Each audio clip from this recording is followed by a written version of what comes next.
Hello, everyone. Welcome to Drawing Expressions. I am Parz Sattva. I am the creative writer here at DX, as we like to call ourselves.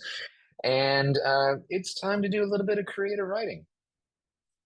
Before we do that, let us first talk about what we're going to do today. And then we're going to do a little bit of a breathing exercise.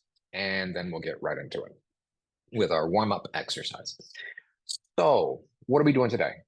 As I said, first a warm-up exercise, and this is our usual warm-up exercise where we develop our list of words, seed word germination. We're going to pick some prompts, we're going to write a story from those prompts, and then we're going to illustrate. Then we're going to talk about the topic du jour, which is show, don't tell.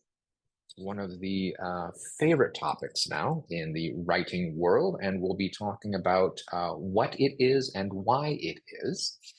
And then we'll finish up with a little exercise, a little bit of a poem writing. So that's what's going to happen.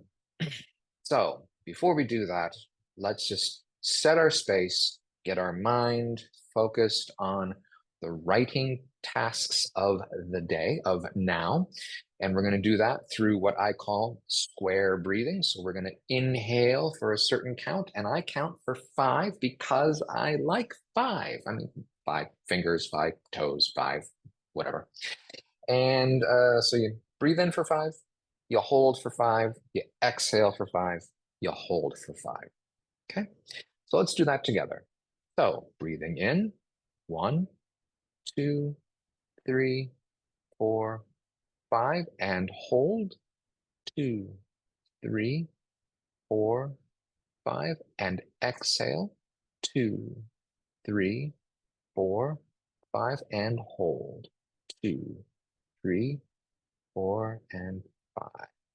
Breathe in. And with a sigh, just let it out.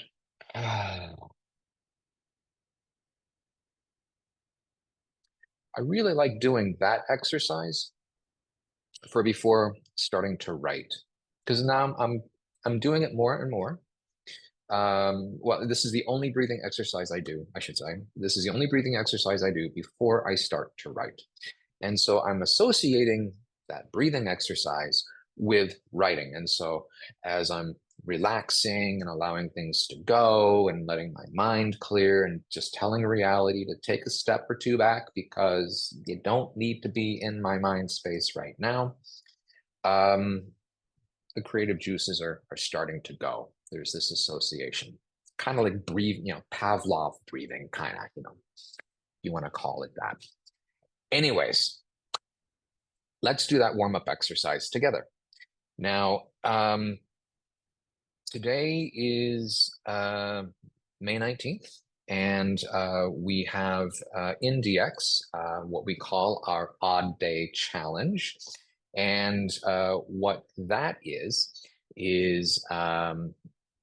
every other day, so every odd day in the month, we have a prompt, and it's a word. There's a word prompt, and then along with that, there is an image. And so the word for today, for the 19th, is voyage.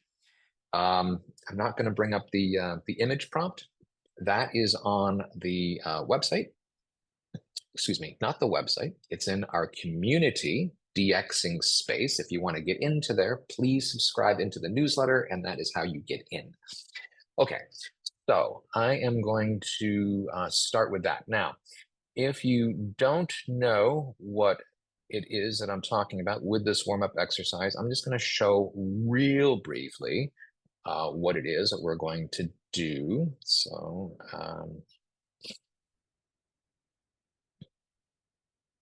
here we go. Okay. So we have the seed word, and in this case, I'm going to be using voyage. And then from that, we're going to develop a list of words. And so after voyage could come trip, or voyage could be ship, or something. And we're going to just have a list of words that come on down. So in this example, this is the first example I ever showed. So it's where I started with I as the seed word, and then it was what words could follow it. immediately below. There was me for the synonym, I for the homonym, and so on and so on. If you see videos from earlier, there are better descriptions as to what it is that I'm doing. I'm just doing this real quick. And then I'm scrolling down just to show that we have this list of words: I, me, meet, at, attain, refrain. Again, just a list of words. And then from that, we pick out 3 words to work as a prompt, and then we develop a story. Okay, so I'm going to turn off the share.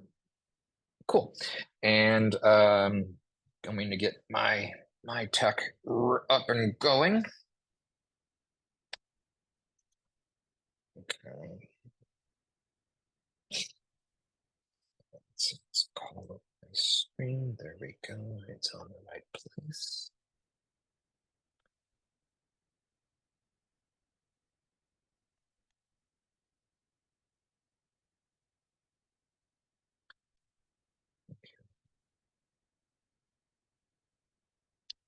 There we go. Okay.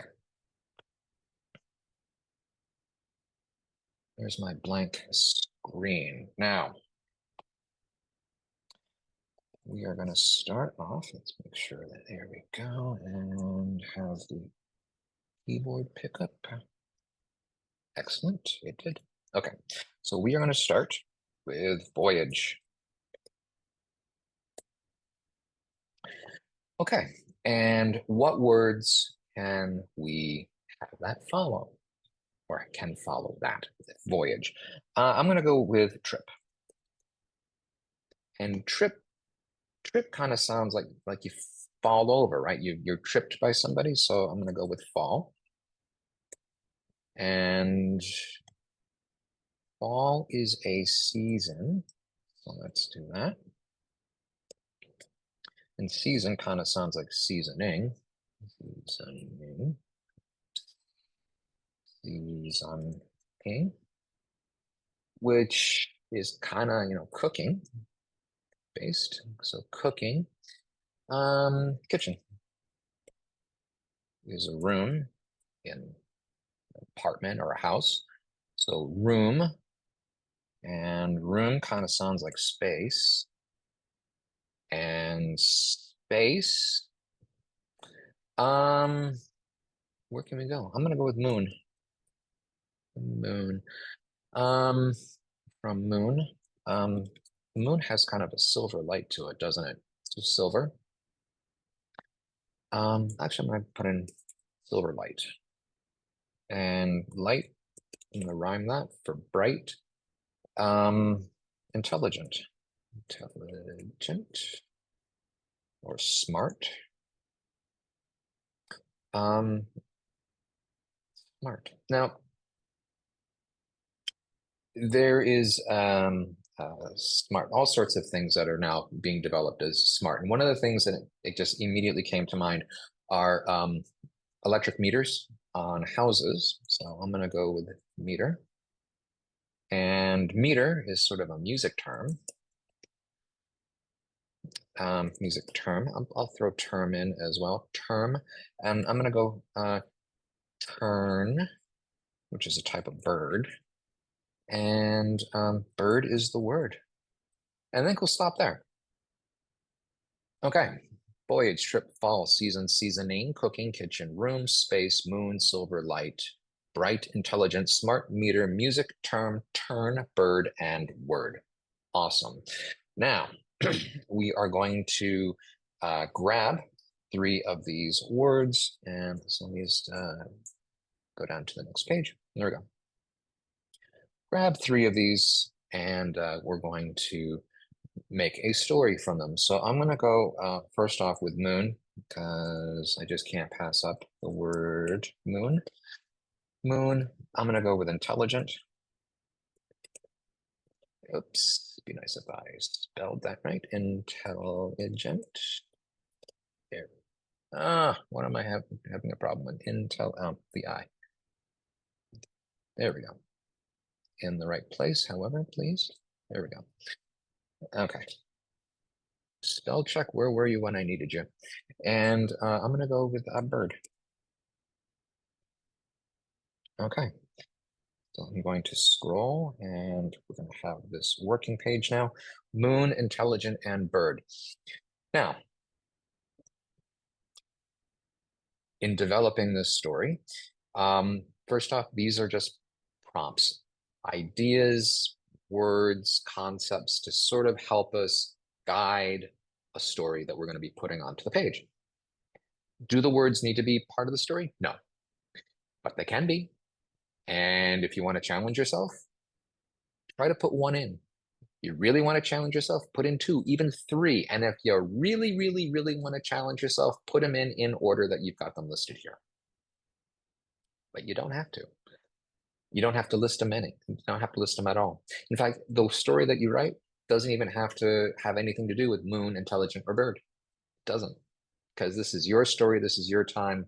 The square breathing said, hey, reality, and that includes any sort of like outside judgments of thinking about people criticizing your work or whatever. This is your time. So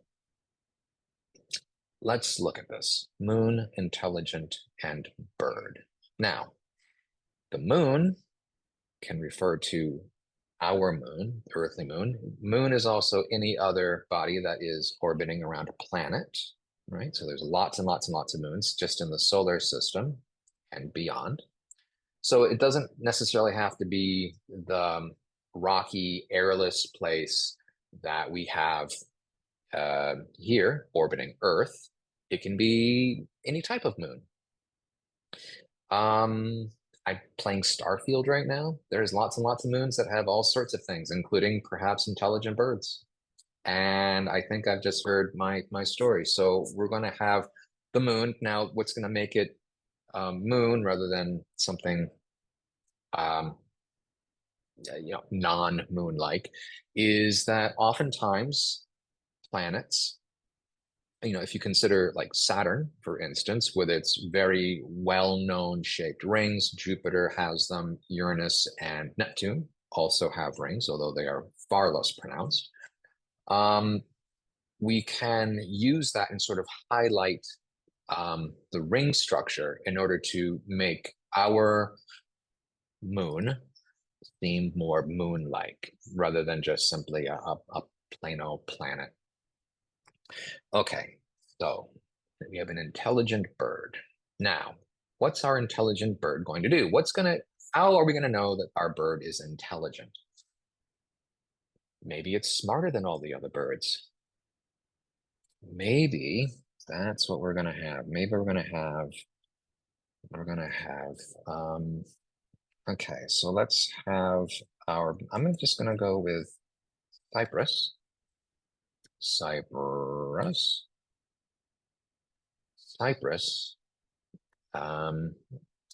Now we're going to have maybe could be like a Planet of the Apes kind of thing where you have different kinds of apes, so different kinds of birds.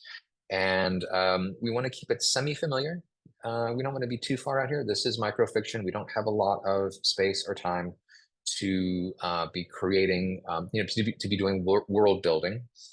So let's come up with like, how about an owl? Owls are often seen to be intelligent. So we're going to give him owl-like qualities. Cypress. But it's not going to be called an owl because it is not on the Earth. So here, it's,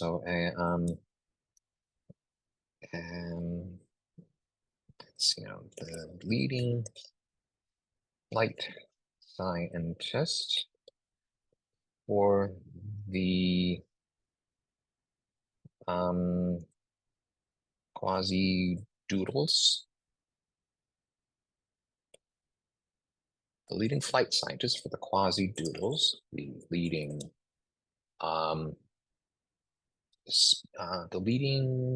let's see now here, the leading species,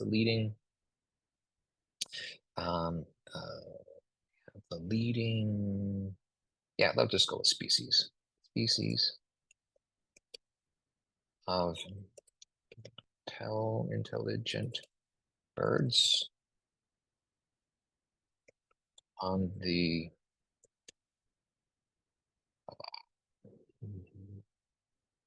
let's see, let's name our moon on Rakafus. Why Rakafus? Because it's the first thing that came to mind, and I don't have a lot of time.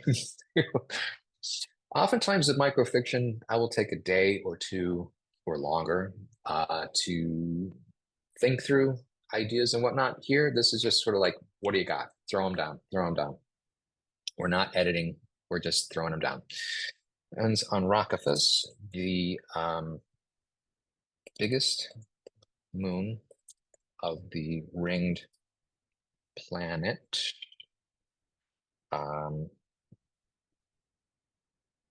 Giganteus.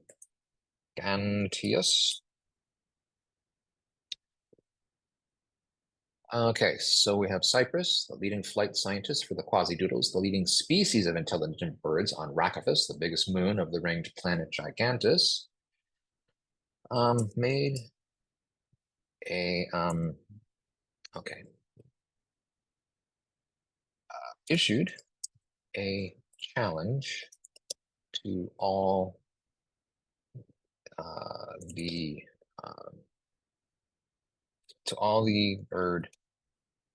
other species, all the other bird species on the moon, on the planet, let's see, all the other bird species, to all the other bird species. So I'll just leave it at that. All the other bird species. Okay, so he's making a proclamation. What is he going to proclaim? He issued a challenge. I challenge, and what's the best way to let people know that you have issued a challenge? You say, I have issued a challenge. I challenge all, whoops,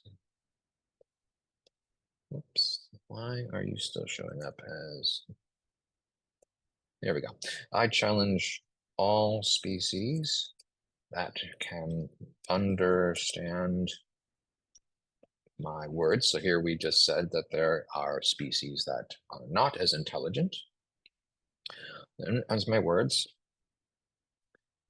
to reach the outermost ring of Giganteus by the end of the century.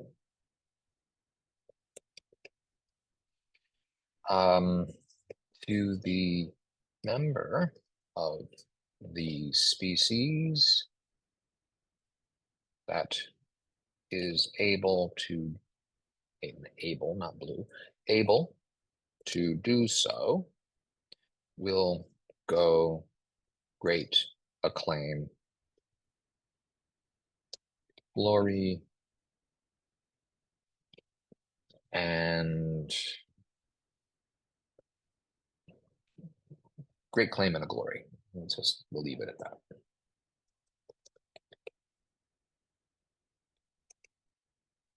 Okay. I challenge all species that can understand my words to reach the outermost ring of Giganteus by the end of the century. To the member of the species that is able to do so will go great acclaim and glory. And to the species that sponsors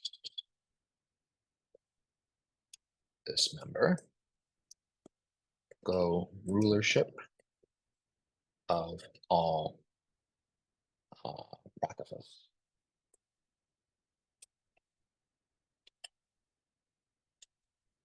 There, so promise of some power, some promise of some claim, glory. Okay, perfect. Now, this sounds like a big challenge. And why is Cyprus doing this? So I'm going to have Cyprus be a little bit underhanded.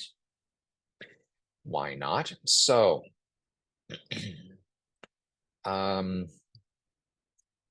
when the quasi-doodle, oops, keep two D's in there, when the quasi-doodle leadership heard Cypress's words,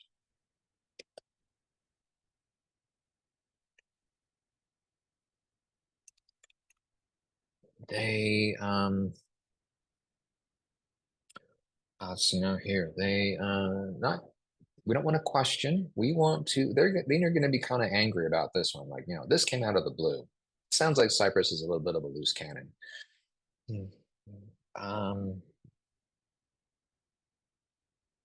They not, and it's not attacked. Let's pick a word that is going to. They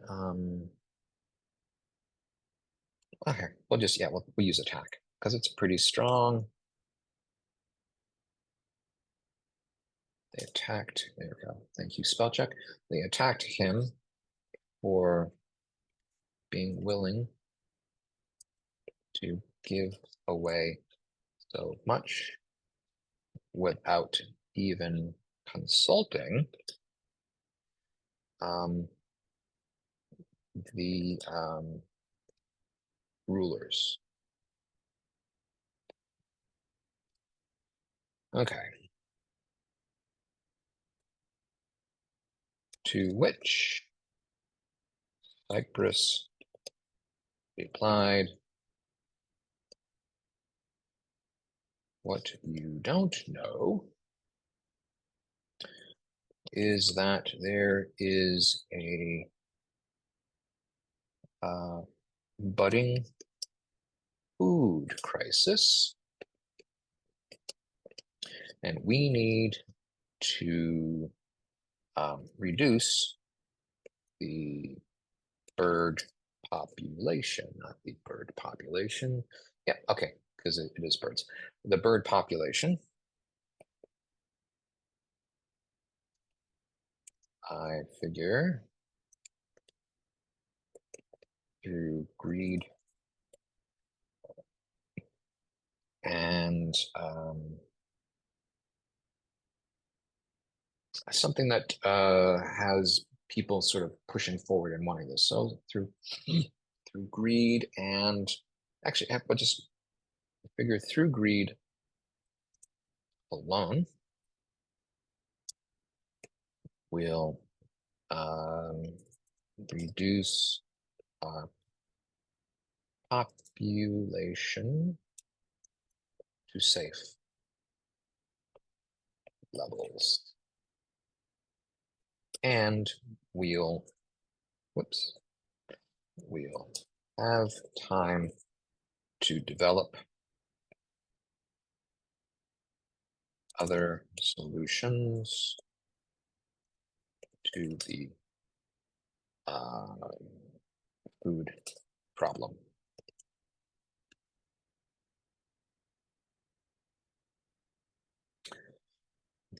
And okay, so now hearing that, what would the response be? Do we appreciate Cypress for doing this kind of thing, going off the rails like this?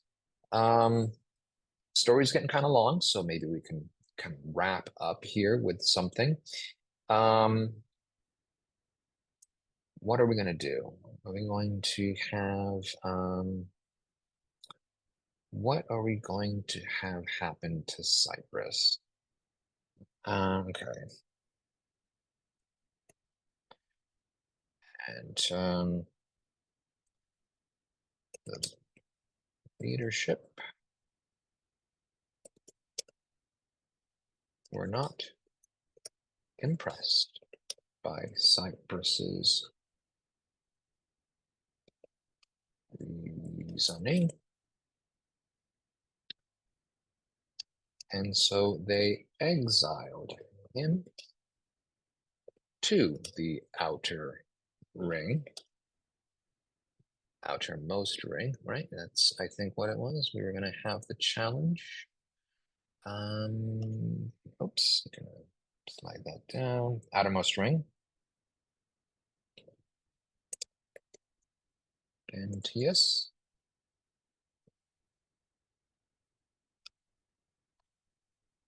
And it was his problem to get there before the year was out. Otherwise, his life was forfeit. And I think we'll close it there. Not exactly one of my better stories, to be honest. Just kind of slapping things together, but here we go. Okay, so we have Cyprus, the leading flight scientist for the quasi-doodles, the leading species of intelligent birds on Rakaphis, the biggest moon of the ring planet Giganteus, who issued a challenge to all the other bird species.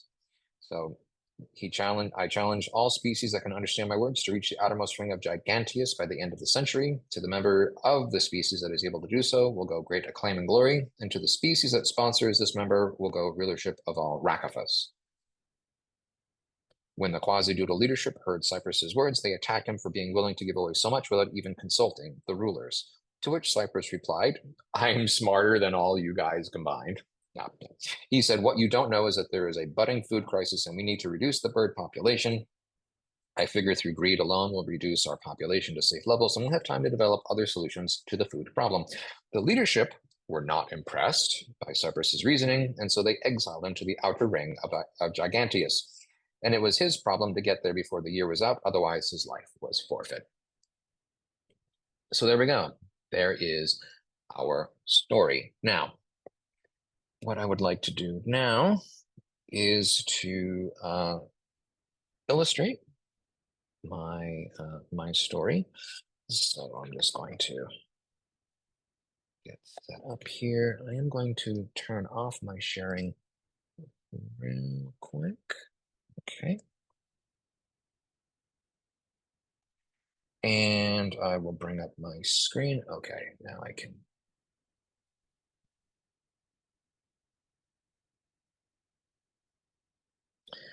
And here we go. So again, I use, I've mentioned this in the past, I use Procreate. It's a very comprehensive, complicated tool, and I use it very simply.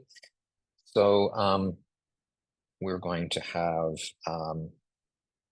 the rings of Giganteus. So let's put Giganteus up here first, and we have sort of swirling clouds and things, and because this does make sort of it is sort of the primary driver of the story. And I'm just going to have a nice blue ring, kind of go like, whoops, let's try that again. There we go. And let's not do that. Let's do it this way. Have it go around there, and then like that. And we'll have another ring like that, and we'll go like that. Okay, there we go. So we've got rings. And now we have on the surface of the planet,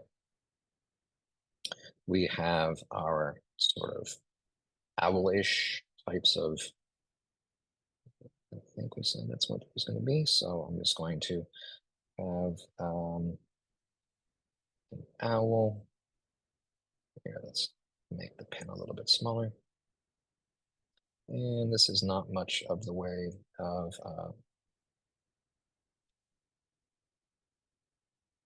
not much in the way of a bird, and that is okay because my drawing skills are not all that great, and quite frankly, I far prefer writing, learning how to write better than I do to learning how to draw better. And I just, that's just my thing. Okay, so he's going to point up, and let's see here. Let's just go ahead and have it in red. My challenge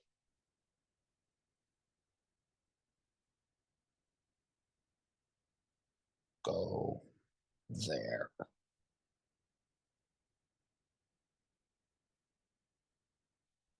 And there we go. Okay, not much of a drawing, but it does highlight sort of the important points of what we're looking to do. And so that's how I'm going to leave it. Okay, so I'm going to turn off the share. Here we go. Excellent. And set that aside.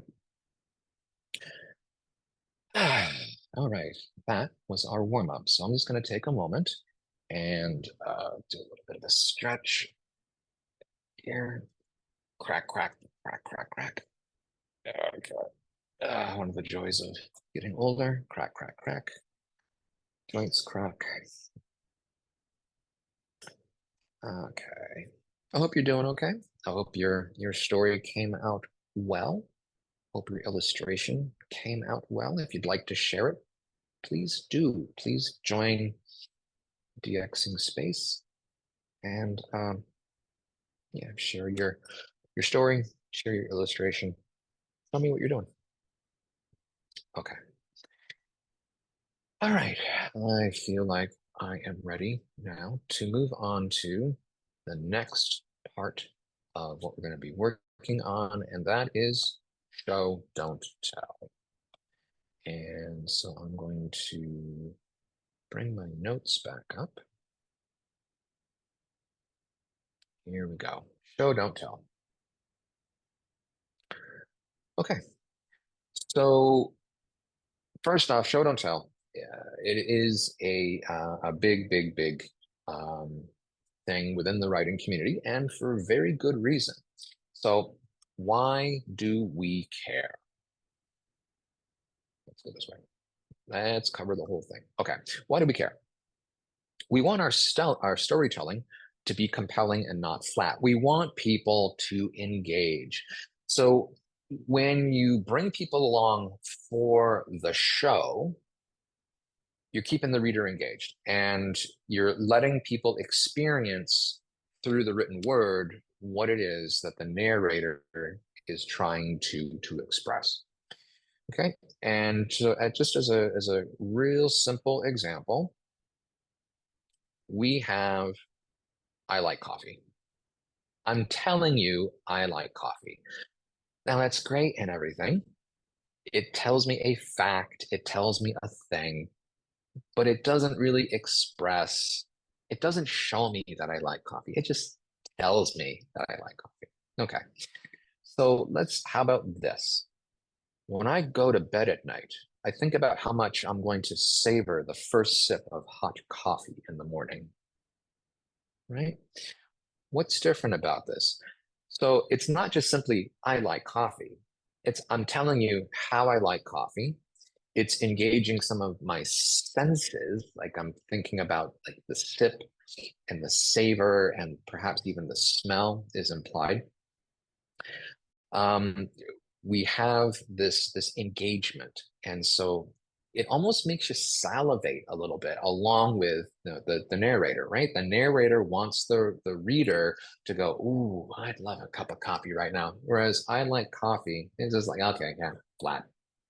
Okay, so that is a brief example of what we're talking about. So I'm going to scroll here. And so what specifically show, not tell? What is it? It is a storytelling technique that guides the reader through an experience using sensory invoking language instead of simply stating facts, right? So I'm going to scroll again. The I like coffee, it's a fact. The sensory experience, so I'm thinking about how much I'm going to savor that first sip. Okay, I'm engaging your sensors, your sensory organs. Okay, let's go back down. So the whole thing very neatly gets encapsulated into what we're looking to do with this Chekhov quote. Don't tell me the moon is shining, show me the glint of light on broken glass. Okay, show me what's going on, don't tell me. Okay, let's moving on. Okay, so how do we show, right? So it's not just simply about the invoking of like, the moon and on broken glass. There's various other ways that we can show. One way that we can show is we can use it by grounding in a setting. The day was hot and sunny, and it's very reminiscent to perhaps even you might hear it was a dark and stormy night, right? You're telling me the day was hot and sunny. Okay, it's flat. Work with me here. So I'm going to show sunlight streamed down like a waterfall.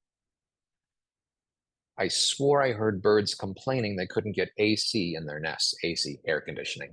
They couldn't get air conditioning in their nests. Okay. That's really, so the sunlight streaming down. It's sunny. It's hot. The birds are complaining about how hot it is, right? We're taking a little bit of extra time, a few extra words in order to really paint that picture, to really set the scene.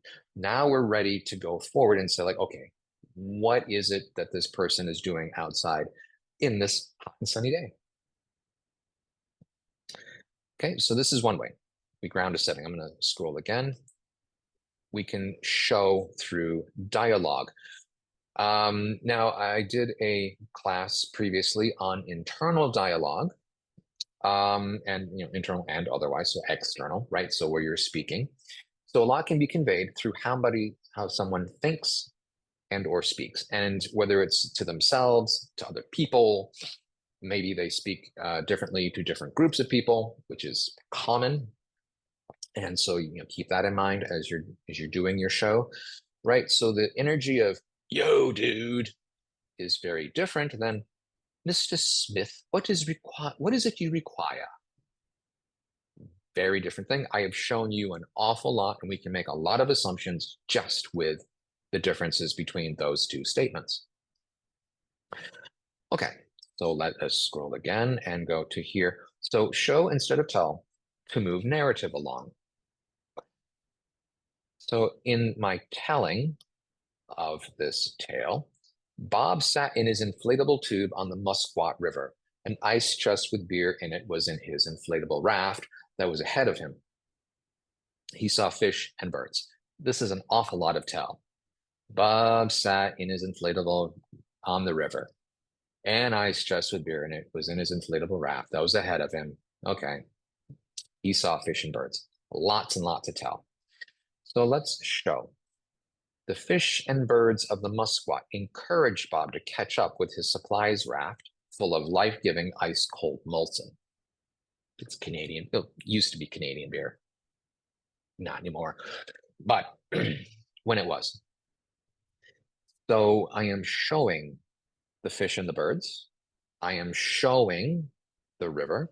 I am showing the raft. I'm engaging the reader with the fact that he has to catch up.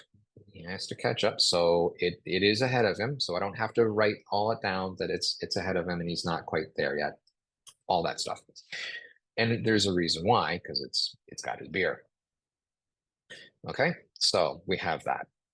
And now this last piece, word choices can be key. Using strong verbs over adverbs. And this is actually a topic in and of itself, using strong verbs over adverbs. So we're just going to touch on it here. He yelled angrily. That's a tell. Right? He yelled angrily. We can use this stronger verb, screamed at the universe in frustration. I am showing he's frustrated. He is, right? There's something more going on than just simply yelled angrily. Okay. Let us move on here. So there are a couple cautions when we are using show versus tell. If you use too much show, so consider this for a second. Everything that we have just done. So I'm just going to scroll back up just for a moment. So if I just take this example, okay, so I've told you he yelled angrily. Technically, I've told you he screamed at the universe in frustration, right? That is technically a tell. I am showing you frustration. So I do need to do some tell in order to do some show. Okay. So you want to keep that in mind that you want to have the things that you really want the reader to engage with. Those are the things you want to show. You don't want to show um, minor details, right? You want to show overall the feeling of a setting or the feeling of a person or the feeling of a thing. If you do too much show, first off, it becomes extremely wordy. Um, and it can turn into something that is known as purple prose, which is way over exaggerated, way too much. It's not just too much show, but it's actually just like way well beyond anything you would ever expect, or it becomes quite dense. As an example, it was a dark and stormy night. Now, here's the semicolon. The quote itself usually gets truncated by folks. It was a dark and stormy night, but the full quote is actually all of this. It was a dark and stormy night. The rain fell in torrents, except at occasional intervals when it was checked by a violent gust of wind, which swept up the streets. For it is in London that our scene lies, rattling along the housetops and fiercely agitating the scanty flame of the lamps that struggled against the darkness. There's an awful lot of stuff in there. One sentence. It's a mouthful. And so this is a prime example of purple prose. Way too much showing, way too much. Narrow it down. What is it that you want to talk about? If you wanted to start off with it was a dark and stormy night and then have a follow-on sentence. So the rain fell in torrents from dark looming clouds that made the night even darker. Right? It's kept much shorter. It's a bite-sized chunk. We can understand it. Okay, moving on. Show can take up more space than tell. So if we're just going to go back. So again, this is the huge purple prose example, but I'm just look at the fact that I think there's 55 words in this. So it can be tremendously big. I'm going to scroll back again where we can, right? He screamed at the universe in frustration versus he yelled angrily. So it does take a little bit more space in this example to do the show. Oddly enough, it's not always the case. I'm just going to back us up a little bit more. So we've got the tell of here with Bob in his inflatable tube. It's about the same size as the show, and you get a lot more out of the show. So it's not always the case, but it can be the case where show can take up more space than tell. And so in particular, when I'm working in my microfictions, I can only do so much show. When you're working in bigger formats, short stories and novels and whatnot, you have a lot more room to do a lot more show. And so the longer the piece, the more I encourage you to use show. But even in a short piece, show where you can. Okay, so I am just going to scroll this now up to our practice exercise. So I've got 3 things here. I'm going to leave 2 of them for you to do on your own. So I'm going to leave this first one. I was walking home in the forest and it was getting late. Turn that into show. Don't just simply tell me I was walking home in the forest and it was getting late. Show me. And I'm going to leave this second one as well. I went to the farmer's market. It was very busy. Again, that is a very dry telling. Show me. And if you'd like, send me the results of that. If you don't share it inside our community in DXing space, if you just want to like maybe email me, send it to info@drawingXpressions.com. I will absolutely get those emails. I will absolutely respond. So show me. Don't tell me you did it. Show me you did it. Okay. The one I'd like to do is this last one, because it's also going to tie into our ending exercise. I looked forward to my vacation to my dream destination. Okay. So that's just a tell. And so I'm going to show that I looked forward to my to my vacation, to my dream destination.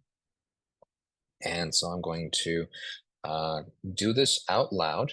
So just bear with me for a second as I get my set up again. Okay, get that tucked in and just turn it on.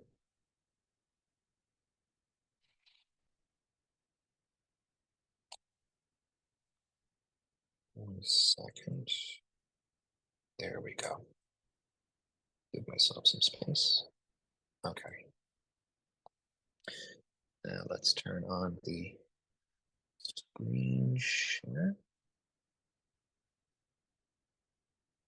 Over to here.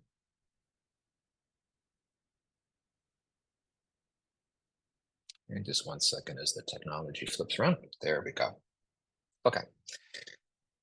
So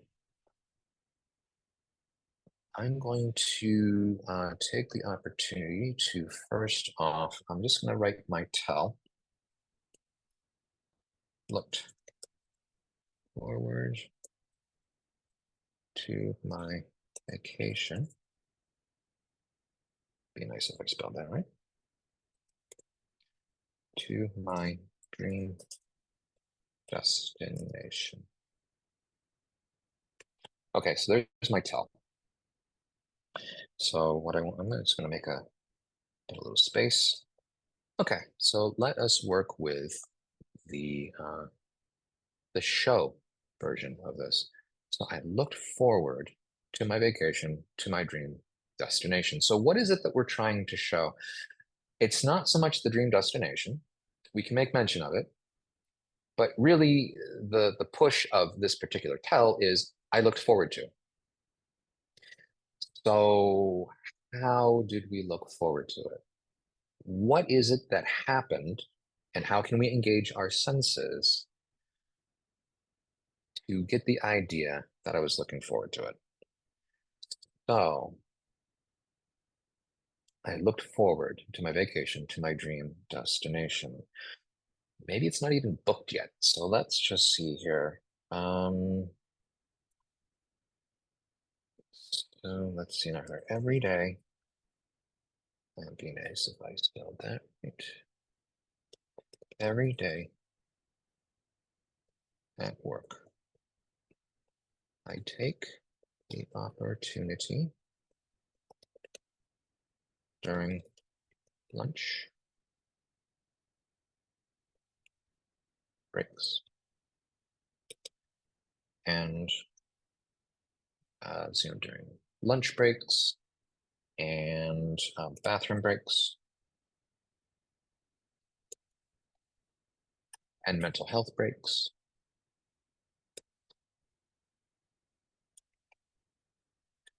And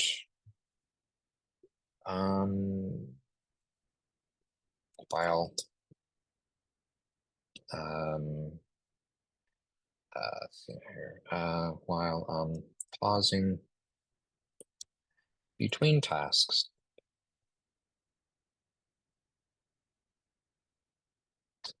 Pausing between tasks. Okay. Actually, I'm going to pull those ands out of there. During lunch breaks, bathroom breaks,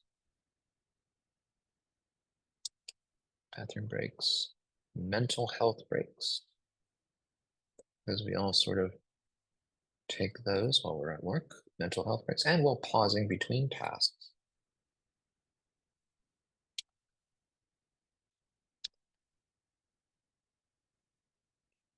I'd call up Google Images or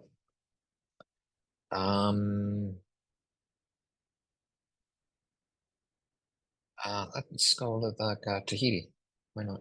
Called up called up Google Images for the beach next to the hotel I was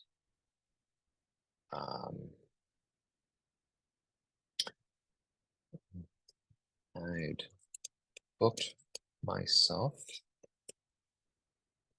into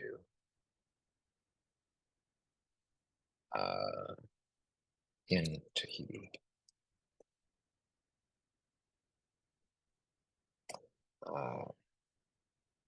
How else are we looking forward to it? I talked incessantly. Incessant. I bet I need incessantly. No, I talked incessantly. Spell check gonna come to the rescue. Incessant. We have these times when we just can't spell, and spell check is just not going to help us. So just look it up. Incess. Incessant.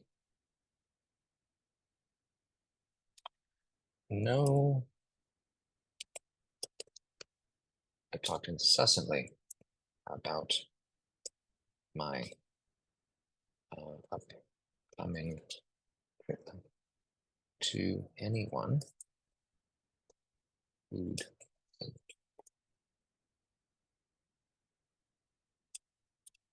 including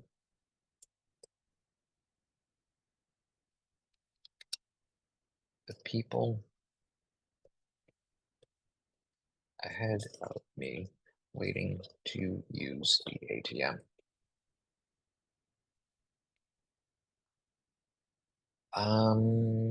Yeah, I think that's a reasonable show. I think we've definitely shown this person is looking forward to their vacation, to their dream destination. So there is here. So here we are again, just sort of a quick review. I know I'm probably beating a dead horse, but bear with me. The tell is I looked forward to my vacation, to my dream destination. The show is I'm showing you how they looked forward. They're at work. That's all they can think about. They're creating breaks to go look at it and call up the images of things. They're talking incessantly about it. I mean, we can go on and on and on with this particular show. With the tell, it's flat and it just stops right there. We can say, I told my friends, I told my colleagues, I talked to people about it, but that's just a tell. We're not really showing. So that is show, don't tell. So I'm going to stop our sharing. I'm going to set my things aside and just take a quick second to stretch. Breathe. Yeah. I encourage you when you're doing any sort of creative pursuit, take time, do a little bit of a stretch, make sure that you're breathing. It can be, you can sort of rabbit hole in and you get focused on things and your body starts to tense up and you stop breathing and then you stop thinking because you're not breathing. So, take those opportunities. Okay, we have done our little bit of a stretch. So I'm going to close things here with a five senses poem. And that's the reason why I chose the the example that I did to work on with our show don't tell, our vacation, because what I'd like to do is use this exercise to sort of reinforce the using language to engage sensory experience. And the best way to write from sensory experience is to be experiencing it yourself. And I'm hoping this five senses poem will help us to do that. That as an exercise, when you have a character, when you're acting within your writing realm, and you want someone to understand what it is that you're trying to say, when you're trying to show that within yourself, you are engaging your senses and then you're relating it onto the page. And so that your reader has a better chance of understanding what it is that you're trying to tell them. Okay. So let's take a moment and think about a dream destination, a dream vacation. And quite frankly, I kind of like the whole beach, Tahiti kind of thing. So I'm going to go with that. But I'm going to encourage you to pick yours. If you're in the mountains, or if your thing is like going to a nightclub, go for it. Whatever it is, set that setting. Think about it. Just take a second, let it sort of sink in. Imagine you're there. Just be there. Right? So for myself, there's the beach, there's the sunlight, there's the shore, the water, the lapping of the water. Maybe it's more of a roaring wave. I'm gonna make mine more gentle, however. It's more of a lapping type of wave. The call of seabirds. And now within this, let's do our five senses poem. And so each sense is going to get a line. So I sense something. So in this case, we'll start with hearing. I hear the cry of seagulls. I see the lapping of the ocean against the beach. I smell the smell of suntan load or sunscreen on my skin, protecting me from the sun's rays. I touch the soft warm sand, and I taste. I'm going to taste that sunscreen because it always drips in from your lip and then it gets in there and it just tastes like the, so yeah, I'm going to taste the sunscreen as well. So every experience just has that little bit of a, ugh, it's never just quite perfect. It's just like a thing, right? You could make it perfect if you like. I'm going to have mine have just a little bit of a, oh, not quite there. Or maybe it's that experience tells you it's real. Maybe in relating to our reader, having just those little reminders that it takes a lot of effort and a lot of luck to get things to be absolutely perfect. Oftentimes, there's just that little thing that's there that you kind of have to think about or go through or set aside or compartmentalize or whatever it is. But it adds that little bit of realism. So I taste the sunscreen dripping off my upper lip. And that's a five senses poem. Keep in mind that you can do a five senses poem wherever. As you're waiting in line for the ATM, instead of telling that person in front of you about your upcoming vacation to Tahiti, you can think about, what am I hearing? What am I seeing? What am I smelling? What am I feeling? What am I tasting? Doesn't have to be in that order. You can be in any order you like. Work with it, play with it, allow it to be. Allow that moment to sort of sink in and become a part of you just for that moment. And then you can let it go. And with that, I am going to thank you so much for having been here with me today for doing show Don't Tell. I hope to see you next time. I don't know what I'm going to be teaching yet. And that's part of the fun, I hope, is finding out what it is that it's going to be. So please do share if you do the exercises. I'd love to see what you've done. Sign up for our newsletter. Go to our website, drawingXpressions.com. Remember that there's no E before the X, so it's just GX, and then off you go. Yeah, let us know you're out there. Let us know you're participating. Let me know. And with that, thank you so much, and I'll see you next time. Bye.